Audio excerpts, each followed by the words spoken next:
Sebagian dari saudara ada yang udah pernah dengar kesaksian saya, atau mungkin belum ada yang pernah dengar, atau juga ada yang udah banyak tahu tentang cerita saya sama suami saya. Di sini berbagi tentang kebaikan Tuhan dalam hidup saya. Mungkin sebagian orang di dalam ruangan ini ada yang udah banyak tahu kalau saya ini adalah pengikut Kristus karena pilihan.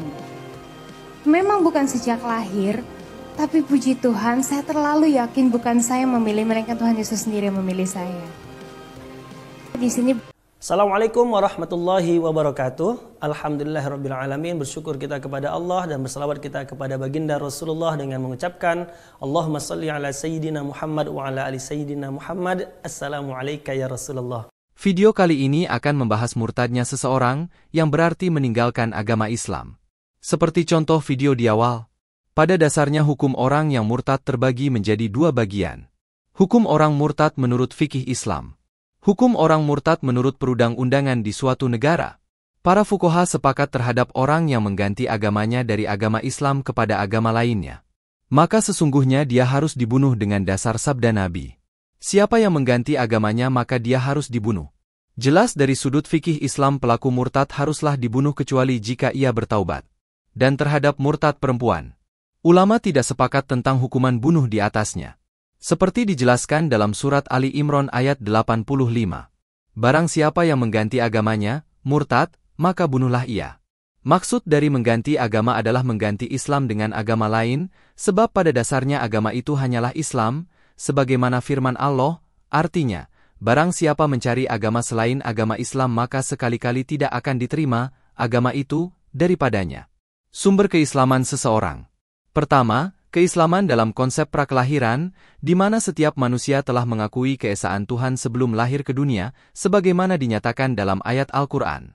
وَإِذْ أَخَذَ رَبُّكَ مِنْ بَنِي آدَمَ مِنْ ظُهُورِهِمْ ذُرِّيَّتَهُمْ وَأَشْهَدَهُمْ عَلَى أَنْفُسِهِمْ أَلَسْتُ بِرَبِّكُمْ قَالُوا بَلَى شَهِدْنَا أَنْ تَقُولُوا يَوْمَ الْقِيَامَةِ إِنَّا كُنَّا عَنْ هَذَا غَافِلِينَ. Dan, ingatlah, ketika Tuhanmu mengeluarkan dari sulbi, tulang belakang, anak cucu Adam keturunan mereka dan Allah mengambil kesaksian terhadap roh mereka, seraya berfirman, bukankah aku ini Tuhanmu? Mereka menjawab, betul, engkau Tuhan kami bersaksi. Kami lakukan yang demikian itu, agar di hari kiamat kamu tidak mengatakan, sesungguhnya ketika itu kami lengah terhadap ini. Kedua, keislaman dalam konteks fitrah, di mana setiap bayi lahir dalam keadaan suci, fitrah, yang mencakup Islam, namun kemudian bisa dipengaruhi oleh faktor lingkungan atau keputusan individu untuk mengubah keyakinannya. Imam Suyuti menjelaskan, كل مولود يولد من ولد كافر أو مسلم إنما يولد على الفطرة على الإسلام كلهم ولكن الشياطين تهم فجتلتهم عن دينهم. Artinya, setiap anak yang dilahirkan dalam keadaan fitrah, apakah dari seorang yang kafir ataukah muslim dia tetap dilahirkan dalam keadaan fitrah yaitu dalam keadaan Islam semuanya, tetapi setanlah yang memalingkan dari agama mereka yaitu kepada agama Yahudi, Nasrani atau Majusi. Setan menyuruh mereka mensyarikatkan Allah tentang apa yang tidak diturunkan padanya. Pada hadits ini dijelaskan bahwa setiap bayi yang lahir apakah ia lahir dari seorang kafir ataupun ia lahir dari seorang muslim, anak yang dilahirkan itu tetap dalam keadaan fitrah yaitu Islam, kemudian menjadi beragama lain, maka hal tersebut karena dipalingkan atau diarahkan oleh setan. Dan yang bersangkutan tidak dapat menghindarinya karena faktor lingkungan dan pribadinya. Ketiga, keislaman yang muncul ketika seseorang mengambil inisiatif untuk mengulang syahadatnya, masuk Islam, atas dasar pemahaman baru atau kembali kepada agama setelah meninggalkannya.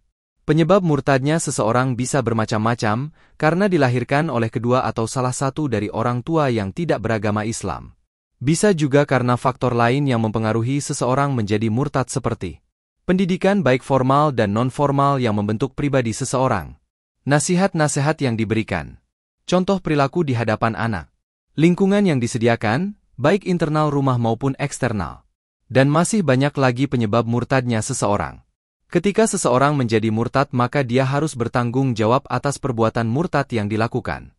Jangan diartikan bahwa adanya seseorang murtad karena kehendak Tuhan. Karena takdir Tuhan yang berkehendak. Seolah dia menjas bahwa Tuhan tidak adil menghendaki seseorang murtad. Nanti disiksa di neraka. Pertanyaannya sekarang, kalau ada orang murtad itu takdir Allah. Dalam contoh lain ada orang masuk neraka itu karena takdir Allah. Atau orang berbuat maksiat, mabuk, mencuri, atau berzina, itu semua takdir Allah.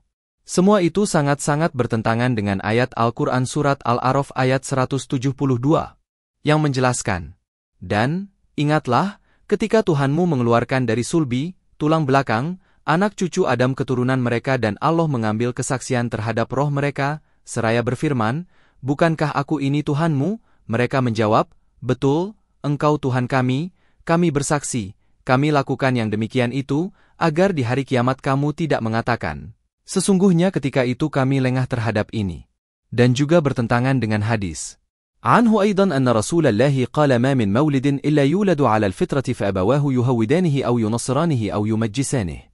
Dan diriwayatkan dari Abu Hurairah bahwa sesungguhnya Rasulullah Shallallahu alaihi wasallam bersabda, tidak ada seorang manusia yang terlahir kecuali dia terlahir atas fitrah, kesucian seperti tabula rasa, kertas yang belum ditulis apapun, masih putih.